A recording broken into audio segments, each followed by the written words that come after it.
Hey everybody, we will get started with the official doula business chat in just about 2 minutes. I do have at least one doula that is working on joining us on video, and I see her working on it. Hey Tamisha. So we will get started probably in about 2 minutes with the actual discussion. And hello to everyone that has joined in the chat box. If you have not logged in and introduced yourself down there, that would be great if you can go ahead and do that, just so you will be able to join in the chat. So we are doing this chat. Usually it happens at night, on weeknights, and I heard from several doulas that wanted to take part, but it wasn't a great time for them. So this is one of our daytime chats, and we're just trying it out to see if that is going to be a better match.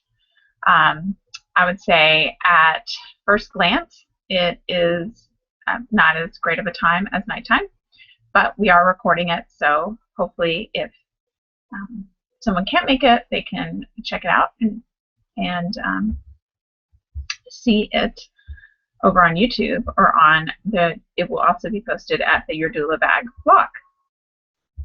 So I know Tamisha is working on it, so we see her face down there, but we aren't able to see her or hear her. So I think hopefully she will be able to get logged in and join us. If you are watching this live and are up for being on the video, please click on the link that is in the chat box. Hey, Luann. Hi. Hi. Hi, how are you? Good. Hey, Luann, do you have the chat box page open? So I know Tamisha is working on it, so we see her face down there, but we aren't able to see her or hear her. So I think if you do, close it because it creates a loop. Oh, okay. So are watching this live and are up for being on the video. So just close the one that has the chat. Is that better? Yeah, perfect. Hey, welcome. Good. It's great to see you. I'm so glad I can join. I'm so glad to see you. It's nice to have a familiar face on the video. Yeah, great. Wonderful. Yeah. Awesome. Well, we are going to get started in just a second. Okay. Do you want me to mute 1 second? Or are you going to mute everyone? Yeah, you know what? Why don't you mute yourself, and then when you're ready to talk, just unmute. Sure. And chime in. Okay. Awesome. Okay, so everybody in the chat box, thanks for hanging in there. We are going to go ahead and get started. We might have some other doulas join, and if you are in the chat box and you want to join, click on the link, and you should be able to join in the conversation. And if you do, just close the chat box out so that we don't have that feedback loop. So, welcome to the, let's see, this is the 8th Doula Business Chat, and we are trying it at a different time of the day and just trying to figure out the best time to meet everyone's needs. But it is always recorded, and there's a link through the Your Doula Bag blog. So I try to do all my notes from the chat and on the topic, and the video embed there at the site. So if you're ever looking for past chats, they're there. Today's topic is, I think, one that all doulas really, it is so important to many of us when we start this work, and that's how to make family and doula work. So the juggle of it all. And it is certainly a challenge for most of us. Just the nature of the business makes it challenging. So I have some thoughts on the topic that I've made some notes, and we have a couple of doulas joining us on video, and then you guys in the chat box, I will be back and forth looking for your input and thoughts and questions, and we'll just go from there. So I'd love to start by letting our doulas on video introduce themselves. So Luann, if you can start and go ahead and just give us a little background about anything you want to share, where you're from, what kind of services you provide, and yeah, that'd be great. Sure thing. You can hear me now, right? Perfect. Okay, good.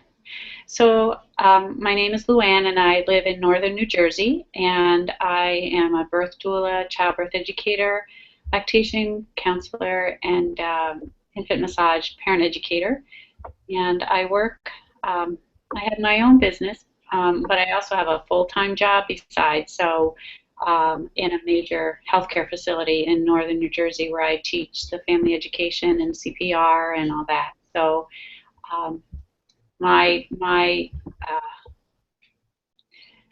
I wouldn't say struggle, but I think my constant situation is trying to balance an ailing parent. My mom is ill and aging, and my children are grown, but I have grandbabies and working and my own business. So those are and I'm so glad to be able to listen to everyone. Awesome. I'm so glad to have you here. Thank you. And that is certainly a juggle between a parent and children and grandchildren. So Yeah. multi-generation. Yeah. Sandwich generation is what we're called, apparently. Oh yeah, yeah. That makes sense. Yeah. Yeah, yeah. Great. Well, I'm looking forward to hearing what you have to say, and I'm so glad to have you on here. Thank Now, you. I know that we have Tamisha. It looks like she is possibly on. Tamisha, are you there? It looks like she is having maybe some difficulty. We can't see your video or audio. But if we do, I'm going to keep an eye out for you and jump in, and we can introduce it anytime. So, and I know over in the chat box we have some anonymous viewers, and I know that Molly is over there, and I know have met Molly before. She is in Minnesota. So hey Molly, and please speak up and join the discussion. So being a doula and juggling family is I think one of the biggest challenges. Some of the notes that I wrote down that makes it challenging, I would say, is the odd hours that we have. So it's not a 9 to 5 or even anywhere close if you're doing birth work, or a lot of times postpartum as well. We are always available on weekends, nights, days, nights and days and days and nights all together. There is not a schedule, right? We don't necessarily have anything set in stone. And that's even if we're doing lactation or postpartum, because we don't know when mom's going to have the baby, and we don't really know when she's going to need care. So that can also be a schedule up in the air. And then I would say the third thing and biggest challenge for a lot of us and our family is the on-call period. So life on call, I think, is one of the most difficult. And being on call is really, I would say, a lifestyle. If you're on call a lot, you sort of get used to this lifestyle of always having your phone, always having a backup plan for if you have to leave anything at any time. Always sort of being okay with the fact that you might miss out on things and accepting of that. And, just there's so much to go on with being on call, and we'll go into some more detail there. But I think one of the other big components in making this work and this weird schedule work is having a family that is on board or understanding. And I did not realize that this would happen, but I looked over in the chat box earlier, and part of my village, my husband, already gave his 2 cents in the chat box, and he says that the doula's spouse has to be all in for juggling the career. So he has some strong opinions about that as well, and knows what it's like after living with a doula for 10 years. So having a supportive village around us and how to,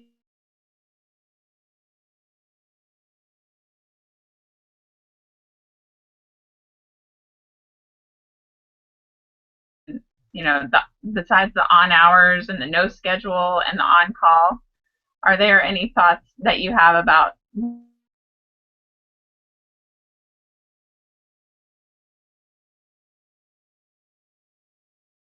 let's see, chat box or Luann, just jump in. Chat box is very quiet. I kind of lost the last part of what you were saying. It cut out on me. I'm not sure why, but I think, Oh, okay. Google. yeah. Yeah. So your thoughts were about making sure, well, that if a supportive family is part of your village, that makes things much more understandable. Yes, yes. Well, just, in general, what are your first thoughts as challenges for that being a doula and the doula life? I think, what comes to mind is making sure, or sometimes even reminding my family of my passion and speaking about the joys and the trials of it, and sharing that with them helps. Also, I have a few of my children that are in the emergency medical field, and Okay. um, my ex-husband was a police officer. So for years, I juggled. We've had holidays on different days and things like that, and I think that prepared them in a way to say, well, if for some reason I can't be there, then we will do this a different day or whatever. And that's helped a lot. They have an understanding because of that, and that I adapted to their schedule for years and still do. So that's a huge help, and it's a way I think of maybe compensating for the unpredictability of it all. Right. Unpredictability. Yeah. Yes. Yeah, that is such a key word.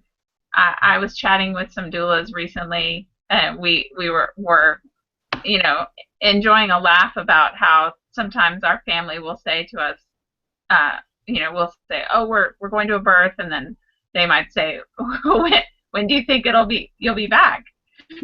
And you just kind of look at them like, have we gone over this before? There's, I don't know. And personally, my husband always says, I'll say, hey, middle of the night, I'm like, I'm leaving for a birth, and he'll just say, well, I'll see you tomorrow. So he mentally, it helps him to just say, it's going to be a day, I'm not going to see you. And then he's just pleasantly surprised if I get back before then. Yeah. Yeah, yeah, because those long ones can be very trying for family and work commitments, and um, just our, our our schedule is just completely topsy turvy. But I was I was wanted to say, Lillian, I like that you said reminding them about your passion, and I think that does take a bit of reminding, right? Yeah. And just letting them know, like, I know this is a crazy lifestyle, or challenging, but that this is what I'm called to do. This is what I feel strongly about, and I love this job. And sometimes I will ask my kids, are your friends' parents, do they talk about their jobs, and are they excited about going into their job? And see if they can, do they see that in other professions, that quality. So I think that that's something that can be valued, right? Yeah. And Yeah. that not a lot of people are lucky enough to, if you do love your job, like I know a lot of doulas do and feel very passionate about it. Right. So I love that you said that. Yeah, yeah, definitely. Um, I had a thought. I wanted to discuss a little bit about being on call, and I made up a term for the, well, I call it on call fatigue. So it's something that I've seen with my family and friends, and I'm diagnosing them with.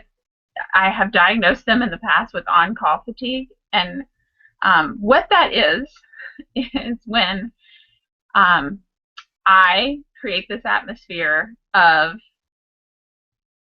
living that life on call. I could be gone any minute. And so when I first kind of started my doula work, I would often, have that saying, like, well, as long as I'm not at a birth. So I would say that a lot. Like, the kids might have some kind of event, and I'll say, okay, I'll see you there as long as I'm not at a birth. Or, I know there's a soccer game, but if I'm not at a birth. And I would do this with my friends and everything too. And after a while, I realized that it was really wearing on them, really wearing them down, that having to worry about whether mom or my friend was going to be at a birth. And I realized that it was like a fatigue that I was causing. They were getting tired of just hearing about it, thinking about it, and, um, having to go through those scenarios in their mind about, well, what if mom's not there? And I think that was a burden that I shouldn't have placed upon them. I'd love to hear anyone's thoughts if they know what I'm talking about. But so because of this, I've changed my ways, and I really don't bring up the fact that I'm on call unless it's actually a need where there is an action, or it's going to be something that I really need to prepare one of my children or my husband for. And I really just let them know that, the month of May, I've got 2 clients, and just kind of set the expectations that way, and not that daily grind of, well, I might be here, I might not be here. Um, does anyone in the chat box, or Luann, have you experienced that, or have any feel like you've caused that or felt that fatigue of being on call?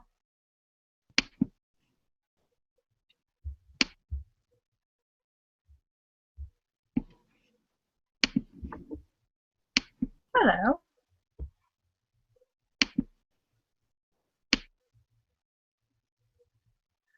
Hi, Luann. So we have a quiet chat box today. Can you hear me now? Oh, there you are. I don't want to speak more if there's other people, so. No, you're good. We have 2 other people, but they're quiet. I don't know if they're having technical difficulties, so I would love for you to talk to me. Okay. Okay, good. Yeah, I had that for the first time, the first few births when I was a doula, always saying, well, if, and even with my full-time job, I saved my vacation time to be in on births, and so I'd constantly be making sure everything was covered and everything else. And it dawned on me too that was not only stressing all those around me, but it also stressed me because I felt this constant angst. And I just dawned on me one day, I talk with my backup doula, and we say things happen when they're meant to happen, and I believe that in birth, that it shouldn't be rushed and have angst over, and that if I worry like that, that's not helpful to anyone around me, nor to myself. So I've done that just like you have said. I have a client around this time. When it's meant to be, it'll be, and if there are other things going on, we'll work around that. And it's been a relief. I mean, to the point, 2 weeks before, afraid to have a glass of wine, because what if I have a glass of wine and she goes into labor early? Right. And it was exhausting and not healthy. So now, as much as I trust and reaffirm with my clients that birth happens when it's meant to happen, that I trust that things will work out with the arrangements as well. And it's been better, much better for my family and even my full-time job. Awesome. Yeah, I like the word, not that it's a good word, but the way that you described it as exhausting. I Yeah, think that's a really good description of that situation. yeah. It And it's very true. Even and I use an analysis again when my one daughter first started out as an EMT, volunteer EMT. If she was on call, she would like lay in her bed in her jumpsuit, everything ready to go. And she moved on and now is a paramedic. And I said, "Do you remember those days?" And she said, "Oh, that was just awful, just waiting and waiting and waiting for a call." And now, in a drop of a hat, she responds as needed. And so she had to find that balance. And I think that helped, again, relate to what I was experiencing. yeah, that's that is that's a great example. I love that she was sleeping in her Yes. outfit ready to go. Right, right. So, Oh, that's good. Yeah, exhausting. Just having to put that process those thoughts and emotions each time, reprocess of will they be there? Will they not? Will they be here? And certainly you mentioned a backup doula, right? Having that solid backup in place is so key to making this work and knowing that there is someone to step in for us professionally if something happens. yeah. And I know a lot of doulas will often, if they have family commitments that they know they can't move and they know they don't want to miss, that they will block out, there's a 2-hour window on a Wednesday that I know that my backup is covering and let their client know. I personally, I don't usually get down to that level unless it's something that is absolutely crucial. Um, Certain events that I'm okay to miss here and there, but I know I am pretty strict on Christmas, and I sort of block those 2 days out and just know that I can't, I have to honor that and having that backup available. So, setting expectations with our family as well, I think is helpful, like letting them know, like we talked about, we've got this number of clients, in the month. And I also think it's helpful to once we are off call, if we have that period, if that happens, right? Um, if we go off call, then to really seize the day, right? Anybody who feels in our family, in our village, that has been super supportive or had to go miss out on something, I like to try to just live it up during that time and do those kind of things that maybe we've been putting off or um, aren't as easy if we're on call.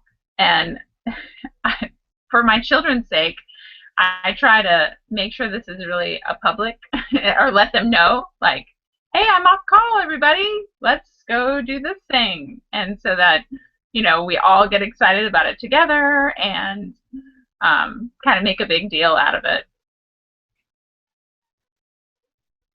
That's a Please, that's a great idea. That's a great thing to do. Celebrate. Yeah, right? That's wonderful.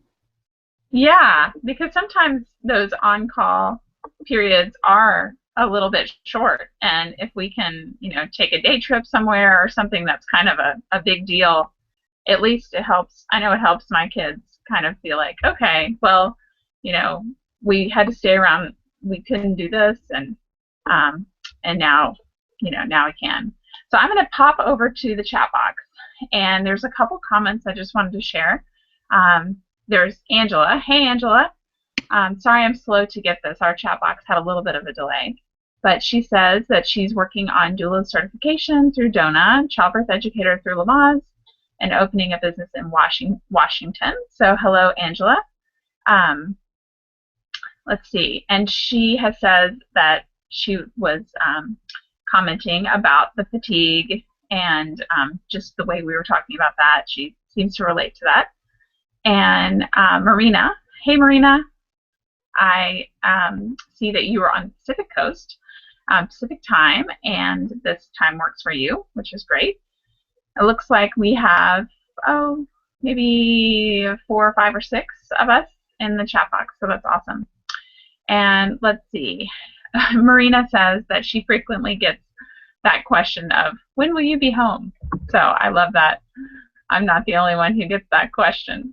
They might as well just try, right? Sometimes if I have a second time mom, at least I'll give maybe a little bit of a heads up, like, it's a second time mom, so I should see you sometime today.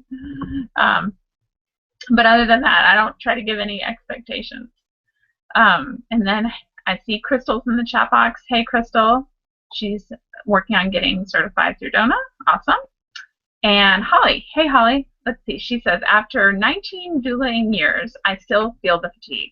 She said, sometimes it's easier than others. I think it's harder to juggle vacations and family time on call. And she really agrees that partners have to be all in. She says her hubby is fantastic. Awesome. Thank you, guys. I'm sorry that I was slow to get your messages. I had a little bit of a delay, but we are all, I'm all caught up now. So please continue to join in the chat. I appreciate your thoughts.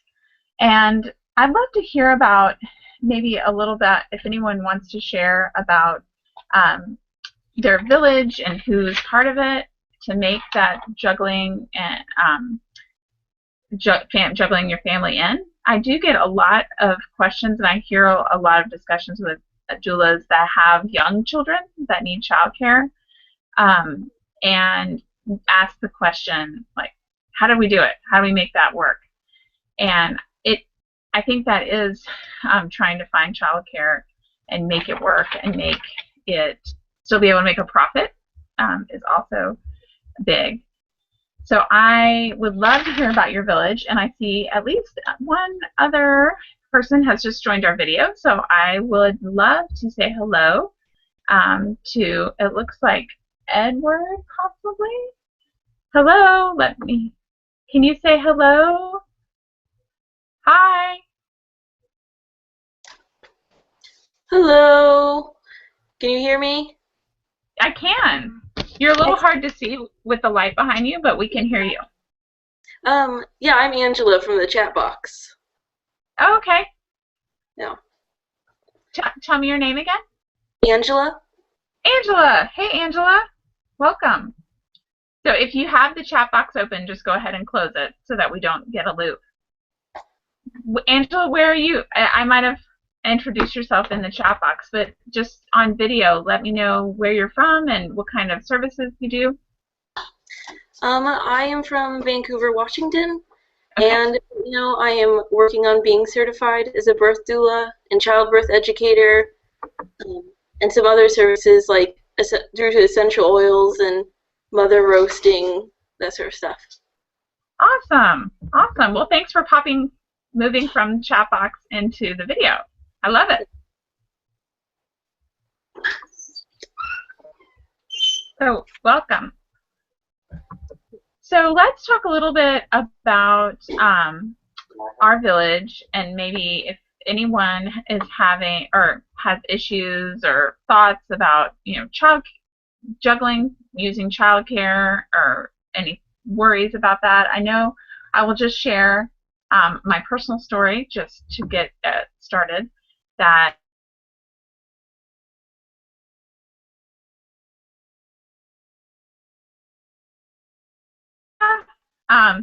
but up until this year, I've always had someone at home.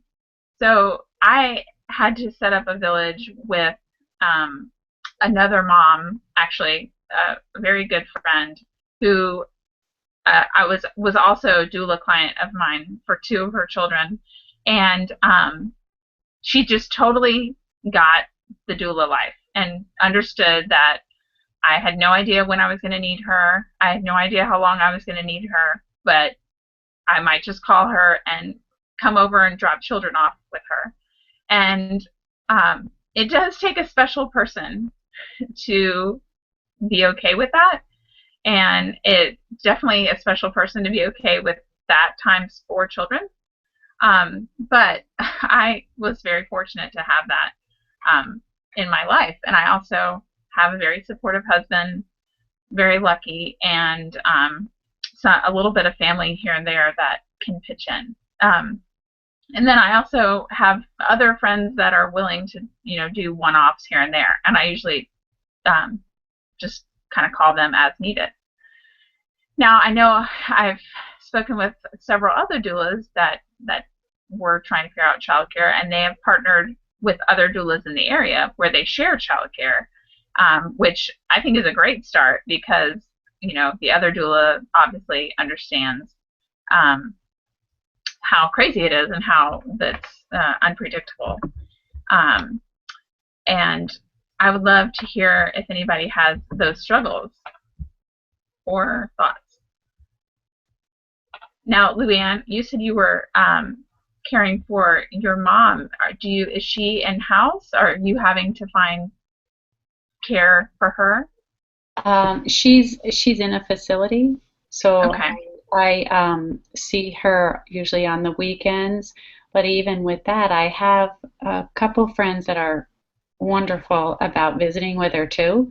So Oh, nice. if I'm unable to go, or even one of my adult children, they'll go and visit with her so that she doesn't always remember why, but at least I know that there's someone that's still going to see her. So that's a comfort.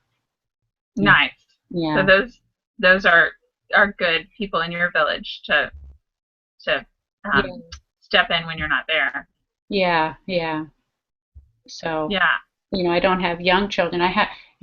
With my full-time job, I do have to make arrangements. If I have got a class to teach or whatever, CPR class, I have other instructors that I can call in and I let them know, if I'm not there, this is why. So I've been very thankful for that. Nice. Yeah. And do you find that it's one of those things that once you kind of, I hate to use the word break in, but break in somebody into your lifestyle and they kind of get to know the story, that it seems easier through time? Yes, for sure. And they get excited. Yeah. Oh, that's cool. Even my grandchildren, they'll know if I'm in on a birth and they know that I don't speak much information because it's so private and special, that they'll say, was it a girl or a boy? And, they get very, very excited. So that helps a lot to have them understand what I do. Yes. So, Yes. Yeah. I think it's that good advertisement too. I love it. Yeah.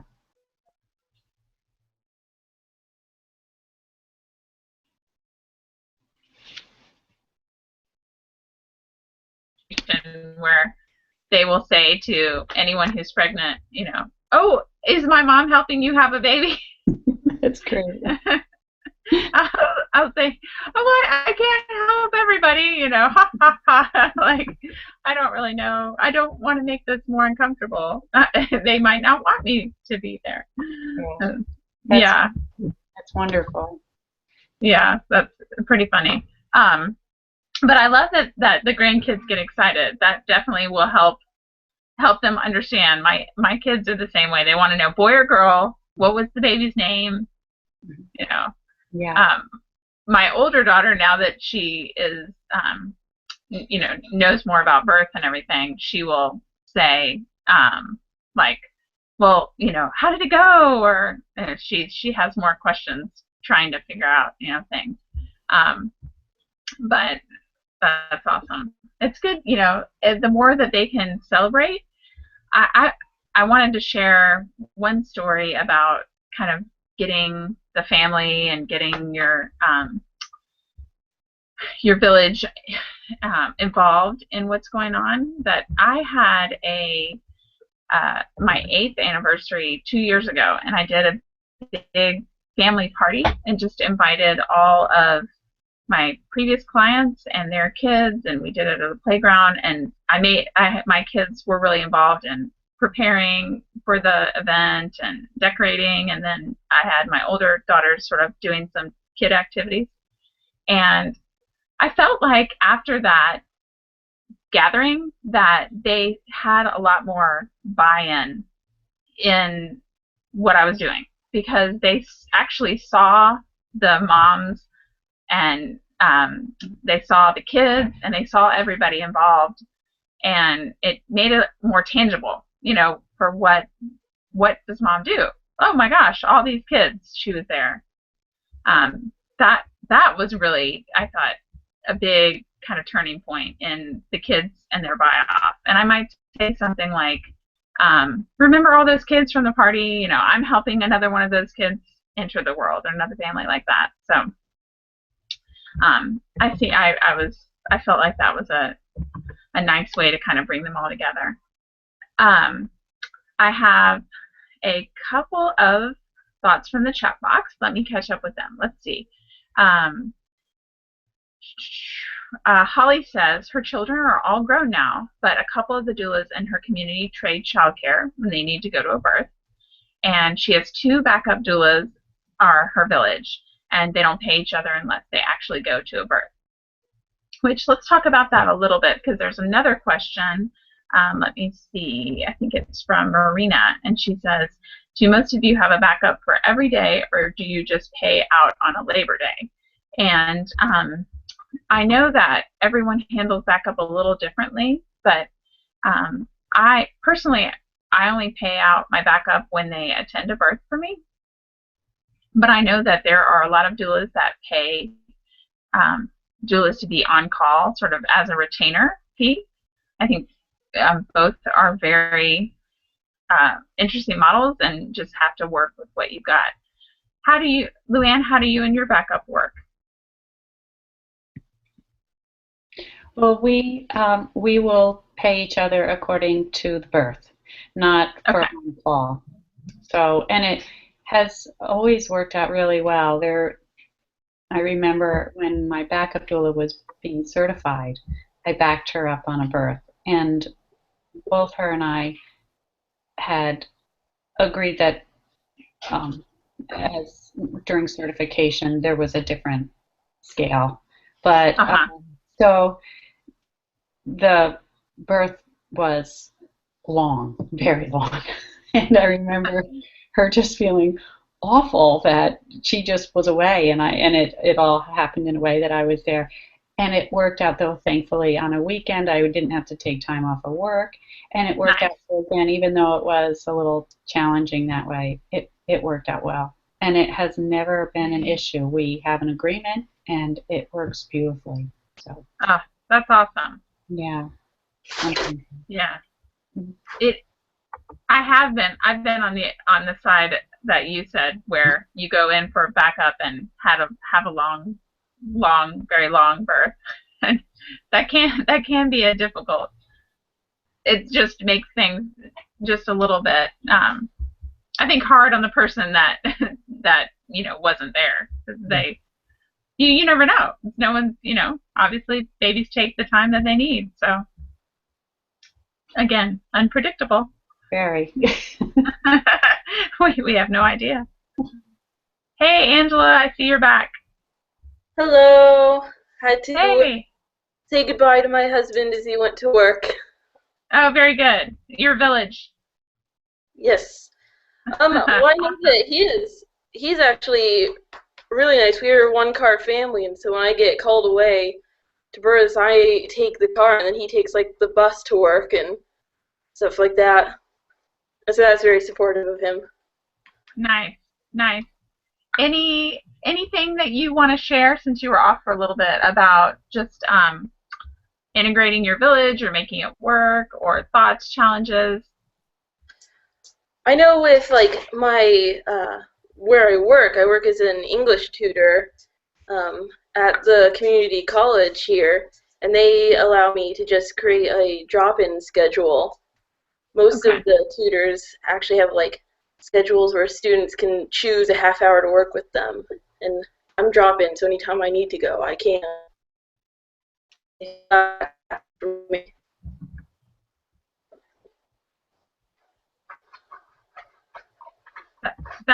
That's awesome. So a drop-in schedule for that work.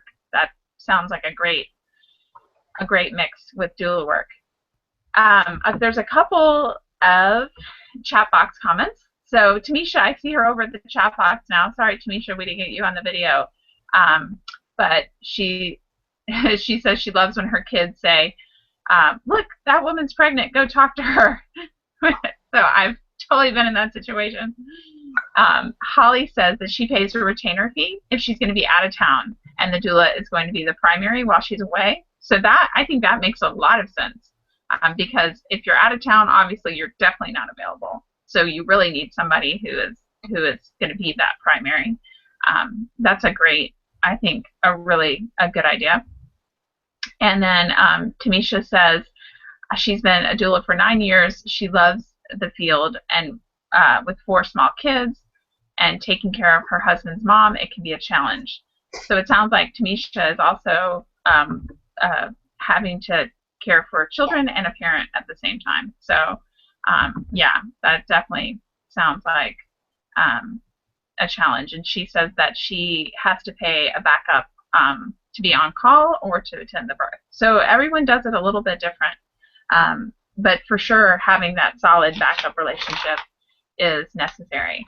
Now, I don't know if anybody in the chat box or online is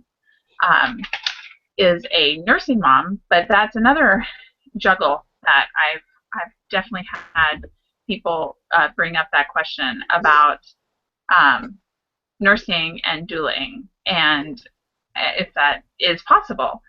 And I know I personally went through that with 2 of my children, and I find that it might even be more supportive of an environment for nursing to nurse and pump and nurse a child than a lot of offices, because our clients that we work with are about to face that with their own careers or their own lives.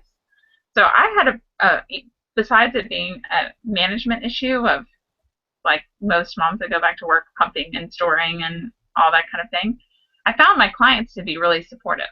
And if I tell them, I'm going to leave every 3 hours for 20 minutes or 15 minutes, and then I'll be right back, they knew up front the expectations and seemed to make that work. But it certainly is an important thing to get situated and planned, scheduled in advance, letting them know. The other thing I wanted to share, and I'd love to, we have in the last 15 minutes just kind of have an open discussion. Any other thoughts about the juggle and making it work? One thing that I've done recently that has been helpful, besides this trying to get rid of that on-call fatigue, is really to let clients know that between the hours of 7 p.m. and 7 a.m. is when I can get to them usually quickly, and that after 7 a.m., anytime during the day, that it might take me a little bit longer. And I wonder if anybody else sort of gives that expectation, especially like Luann, with you being at a job. I try to let them know 7 p.m. to 7 a.m. I can get to you pretty fast. If you're having, even early labor at 6 a.m., please tell me. Don't wait until later, so I can kind of set my day accordingly. Luann, do you do that since you have a full-time to go to? I do that same thing, and I'm always in touch with my clients. They'll update me on their progress, with their appointments and everything else. I said, don't ever, I'd rather have you be in contact with me more so that I can have things ready, and I say, so I can get you as soon as you need me. And it works really well. I feel like it's not this, every once in a while you have those that, oh my goodness, things are happening and can you meet me right away? But generally speaking, there's time, and that works out really well. Cool. Yeah. And don't most of our clients usually go into labor in that overnight time period too? Of course. And texting is great. I encourage them, they can text me, because texting too at times is, it's a little heads up, and then usually I'll respond with, is it okay if I call you? Because you can hear how things are better than you can through text, when I talk to them. Yeah. So For sure, for sure. so Yeah. Isn't that is I would love to do a chat, or I love to talk about that texting versus calling, yeah. because I know all of us have been in that situation where you get a text and you read it and you're like, labor is 3 minutes apart, or wait, let's hear about this. And then when you actually get on the phone, you kind of hear the breathlessness in their voice, like, and you think, okay, this is maybe a little bit further along than we think things are. Yes. Yeah, or the other way around, where full conversations are going on and there's not a pause at all, and okay. This might be a little bit, we don't know. Yeah. That's right. I remember a call once, I was in contact with the couple, and the dad would call and he said, "Oh, things are good, but I think we're going to go to the hospital now. It's a hospital birth." I said, "Okay, I'll come." "Well, we'll see how things are when we get there, and then we'll call." I said, "All right." And I got a panic call. She's on her hands and knees circling on the hospital bed and says, "Where are you? Where are you? Where are you?" And thankfully I had prepared and was kind of en route anyway, and okay. So I said, "Yeah." Sometimes I go, and even I'll wait in the hospital if the couple says we'll see, just by what I can hear of what's going on. Yeah. Yes. Yeah. I've been that too. Like, are you? I'm thinking it's close. It seems closer than yeah. Yeah, that's cool. Yeah. Very cool. Let's see. Oh yeah. So Tamisha says in the chat box to be upfront as possible, and letting her clients know, give me that information as soon as you can. Kind of like Luann and I were both agreeing that we like to have that extra information. The heads up, right? The heads up. Even if it doesn't turn out, I always tell clients, like, even if you call me and say that you think you might be in labor and it ends up labor stops, like, I'm okay. Personally, the way I work is I'd rather them do that because I'd like to know. Just to be ready. I think that's to them too. I think it's a big comfort to them that that they can bounce things off. And what do you think? Should I call my doctor? What not that we make that decision, but it helps them, I think, reassure them that we're there and they can bounce things off of us and help them remain calm without jumping too quick too. So totally. I totally agree. I'm in that same mindset. Like, I like to tell people, if you have the thought in the middle of the night, should I call Alice or not? Then you need to just call me. Like, that's fine. Just call me. I can go back to bed. But I know that all doulas don't operate that way. I know I've spoken to some that would rather wait until clients know that they're in labor. But I'm fortunate that I can fall back asleep really easily too. So that is helpful. Let's see. Tamisha says text notes are nice, but hearing panting changes everything. Yeah, for sure. That when you hear that breathless voice, I know that is the one that is definitely the tell that things are getting a little bit faster. Well, I'm just going to kind of wrap up, and I appreciate everybody's time today in the discussion. I have a tendency to make these go longer than the hour, so I am trying to be really good of getting this wrapped up and all the loose ends. So a couple things. I'd love to continue the chat. If you haven't, if you're listening to this recorded and you would like to input your thoughts, please enter them either if you're looking at it on YouTube, if you're looking at it on the blog. I'd love to hear your comments. And I want to go ahead and give my two awesome doulas that were brave enough to be on the video a couple minutes, just to, if they have any final thoughts about the juggling. And chat box, while our doulas on video are giving their final thoughts. Let me know your final thoughts, and then we will wrap up. So, Angela, you want to start? Do you have any final thoughts or anything that we didn't discuss? Oh, well, I guess the only thing I'd say is that it's nice to hear how everyone has their way of dealing with it, and there is enough creativity to go around for everyone to be able to find solutions. I love that. I love that word, creativity, because that is what we have to tap into, right, with this work. That's awesome. Thank you for being here, Angela. Thank you. Hey, Luann.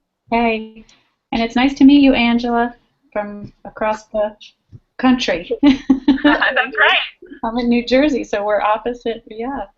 I just, I think I want to thank you for being part of my village. I think this experience and knowing you, Alice, and having you connect us together is so wonderful. It's such a comfort to me to hear other people with the same struggles, but also hear their joys and their great ideas. But you certainly are a huge part of my village, Alice. So thank you for that. I really do. So I'm thankful that, grateful that we could hang out for the hour. You're awesome. I totally did not prompt you to say that either. No. No. Not being paid for this, no. This is not a paid sponsorship. Right. Thank you. That is really the goal of the Doula Biz chat, is to bring people together. After hearing, Luann and I met in person at the Lamaze conference last year, and I heard so many times people saying that, oh, I don't have a local doula group to talk to, or the doulas that are in my area fight with each other, or any, a number of stories that just weren't great, and I know what a hard profession is, so that is really the goal. So I love that you said that, because that's how I feel too. Yeah. I love that. Yay! And thank you guys, because I know that being on video is maybe a big step. So thank you so much. That's awesome. Thank you. If anybody also wants to post in social media or talk about this, just to let other doulas know about it, I have the hashtag on the video, so it's hashtag DoulaBizChat. And our next chat, I need to look at my calendar. I'm sure we have the May. Yeah, our next chat is our next book club. So it's May 14th. Actually, on the chat box page, there's a link to the book. If you guys haven't read it, it is Natural Hospital Birth by Cynthia Gabriel. She's awesome. And I encourage you guys to join that chat too. It's going to be at 9 p.m. and that's a Thursday, May 14th. So even if you haven't read the book and you just want to hang out and listen to, topics about the book, I think it's a cool resource for if you have a lending library, or just to let your clients know about it. Just peeking up over at the chat box, Tamisha had one final thought, and I love it. So she says, "You can do it, and it will work out. As I share in purpose and pain, no matter how stressful things can do, it's doable." So that is awesome. I love that. And then Holly says, "A local doula group is awesome," and she has that. And any way you can increase your supporting village, the better. So we talked about family, but that doula village of support that Luann brought up, and now Holly's bringing up, is super important too. So my last thought that I did make a note to say is that if you have a supportive village that does a lot for you, like I mentioned, that friend of mine that will take the kids, a partner that's supportive, just make sure that you thank them, include them, and celebrate them as well. So I know if you ever have an event like the doula party I had, I made sure that my village was invited so they could be celebrated too. So just final thought. Thank you. We're at 1 o'clock. I really appreciate everyone's time, and I will have the video available on the blog tomorrow. So get out there and do some good doula work for all of you guys on call. And I look forward to seeing you in May on the 14th. Bye. Bye. Thanks, guys. Thank you.